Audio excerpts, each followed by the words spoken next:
Hello, everyone. My name is Rob Signer, and I'm an assistant professor at UC San Diego in the Division of Regenerative Medicine. And I'd like to start out today just by thanking CIRM for everything that they've done over the past 16 years or so, and to thank the organizers of this meeting and for inviting me and giving me an opportunity to speak today.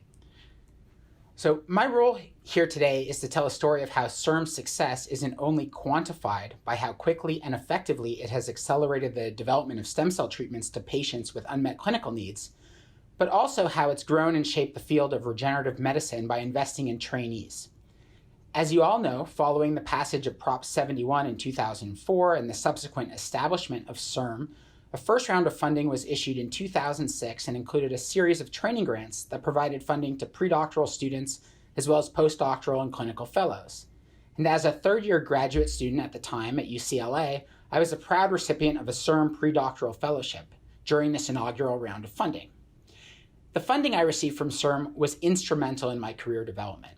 It helped propel me through my PhD and helped me land a postdoctoral position in stem cell biology in Sean Morrison's lab, which ultimately led me back to California, where I established my own stem cell lab at UC San Diego.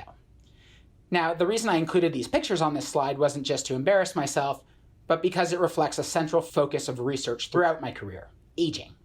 So what I'll share with you today is how that investment by CIRM in a graduate student 14 years ago has contributed to the development of a new aspect of basic stem cell biology that has some exciting potential for impacting treatments in patients with degenerative and malignant diseases. So the work in my laboratory focuses on how hematopoietic or blood-forming stem and progenitor cells regulate proteostasis. So what is proteostasis? Well, as a word, proteostasis is a portmanteau of the words protein and homeostasis, and the idea that there is a network of biological pathways that regulate both the content and quality of the proteome. These pathways include physiological mechanisms that control protein synthesis, protein folding, protein trafficking, and protein degradation. So why is proteostasis important?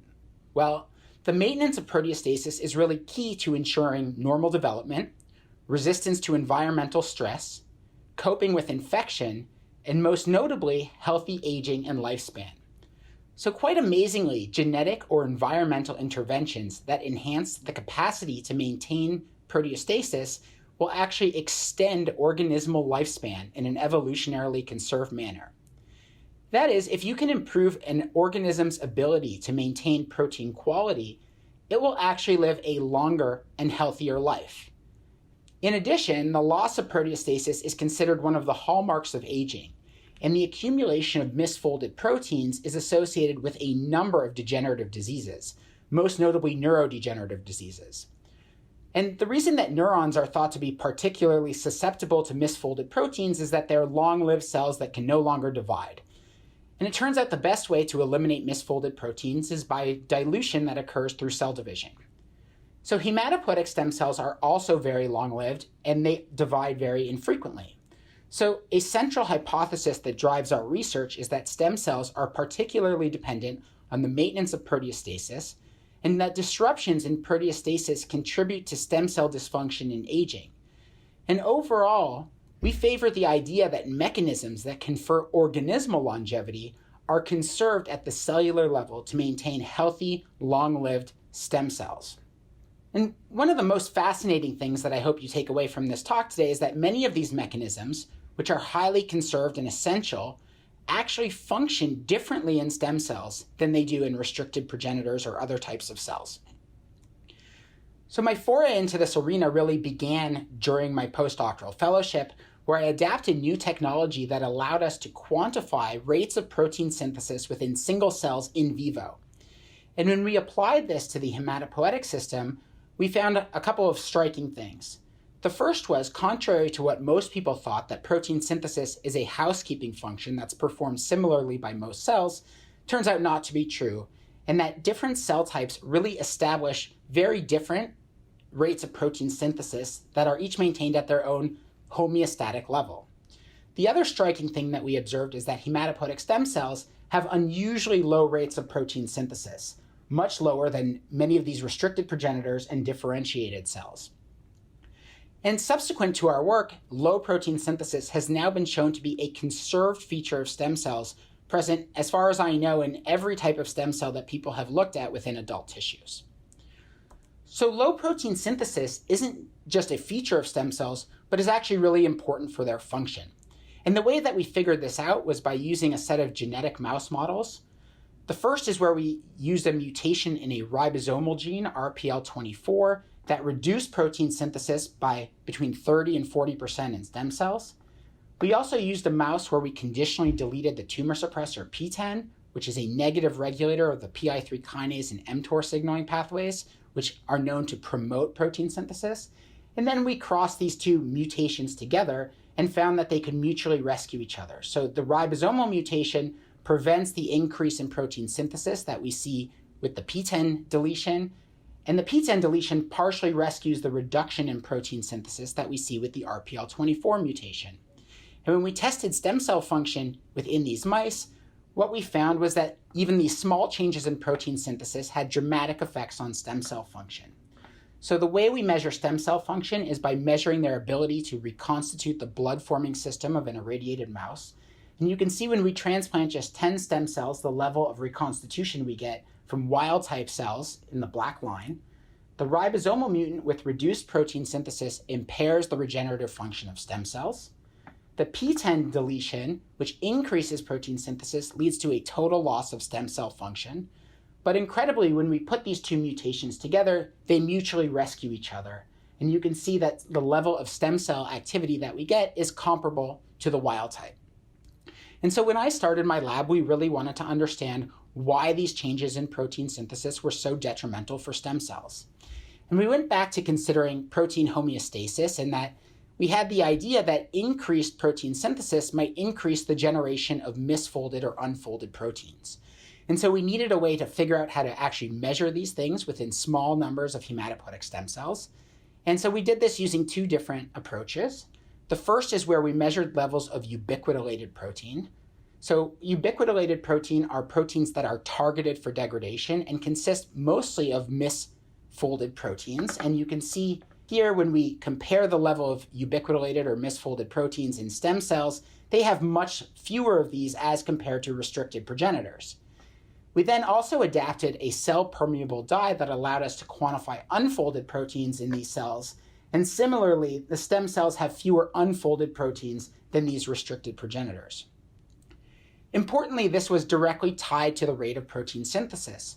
So going back to our genetic mouse models, we found that in our PTEN deficient mice that have increased protein synthesis, well, they have increased misfolded and unfolded proteins. And when we block this with the ribosomal mutation, we block the increase in protein synthesis. We also block the accumulation of these misfolded and unfolded proteins. And so we really wanted to understand what happens in a stem cell when you accumulate misfolded proteins. And I'm going to tell you one of those small stories right now. And that is that you can activate a stress response pathway, of which there are several in the stem cells. And we focused on this heat shock response, which is actually the central pathway that regulates cytoplasmic proteostasis within cells. So under normal conditions, the heat shock pathway is relatively inactive because it's regulated by a master regulator transcription factor called heat shock factor 1, or HSF1. And under steady state conditions, HSF1 is sequestered in the cytoplasm where it binds to chaperones that assist with protein folding, things like HSP90 or TRIC. Now, under conditions of protein stress, these chaperones will actually bind unfolded proteins and allow HSF1 to translocate to the nucleus where it functions as a transcription factor to drive the expression of things like heat shock proteins that can help to restore proteostasis. So in stem cells where there are very few misfolded proteins, we actually don't really see activation of HSF1. So when we look in the nucleus of young adult hematopoietic stem cells, HSF1 is basically absent. But when we start to look in aging stem cells, we can see HSF1 begin to accumulate within the nucleus of these older hematopoietic stem cells. And this is telling us that aging stem cells are starting to experience protein stress while they age. And surprisingly, we found that one of the functions of HSF1 was to actually suppress increases in protein synthesis in aging stem cells. You can see that here, that when we delete HSF1, the older stem cells show about a 50% increase in their rate of protein synthesis. So is HSF1 actually important for stem cell function?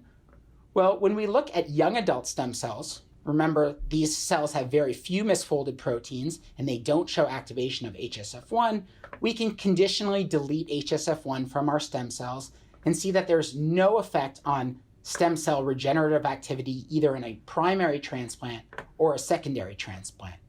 But if we aged these mice out, when HSF1 becomes activated, now we can see that HSF1 is in fact important to maintain the regenerative function of aging stem cells. Now, in addition to this role in aging, we found an important role for HSF1 elsewhere that we think has important therapeutic relevance as it comes to stem cells and stem cell transplantation. So one of the biggest limitations in the hematopoietic stem cell field for many years is that we've been unable to effectively culture these cells outside of the body.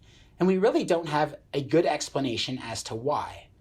And one of the things that we found is that a pathway that gets particularly disrupted when we put these stem cells into culture is protein synthesis.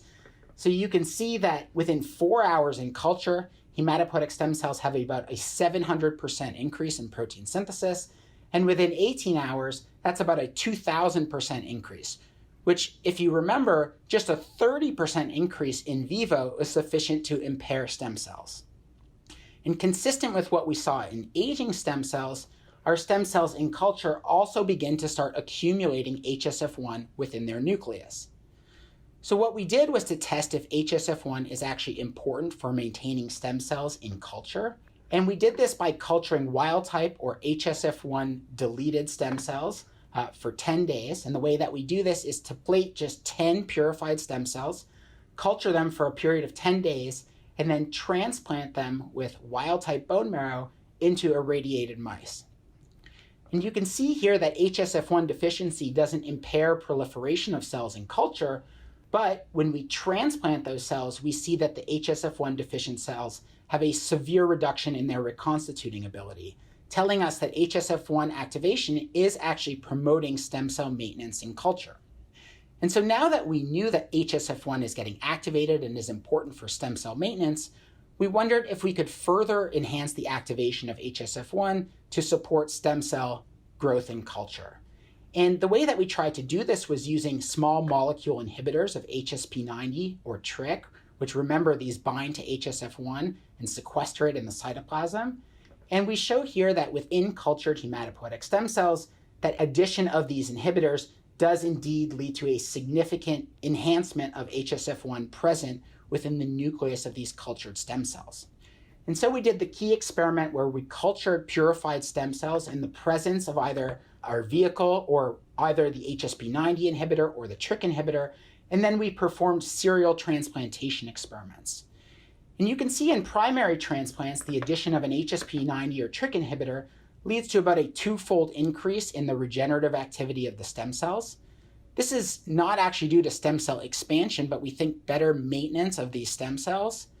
And the really big difference comes upon secondary transplant, where we now see a 3-fold or greater increase in the reconstituting activity of these previously cultured stem cells, indicating to us that the HSP90 inhibitor or TRIC inhibitor are really enhancing the maintenance of stem cell fitness in culture. Finally, I'll show you that the effect of these small molecules is in fact due to HSF1 activation. So if we repeat all of these experiments using HSF1 deficient cells, now all of a sudden the HSP90 inhibitor no longer has any effect on stem cell regenerative activity, and the same is true for the TRIC inhibitor. And the last piece of data that I'll show you today is that many of these mechanisms that we've observed initially with mouse stem cells are actually appear to be conserved with human stem cells. So when we culture human cord blood derived hematopoietic stem and progenitor cells, we see that they also exhibit a rapid and massive increase in protein synthesis, and they activate HSF1. And I can tell you also that these small molecules have the same effect on human stem cells to enhance HSF1 activation. And we're excited to continue studying this in the context of human cells. So with that, let me just thank all the people that did this work, and in particular, Leading our protein quality study was Lorena Hidalgo, a former postdoc, and leading our HSF1 study is a former postdoc, Miriam Makruta. And thanks to everyone, all our collaborators, all our funders, and to CIRM for everything that they've done. And thank you all for your attention.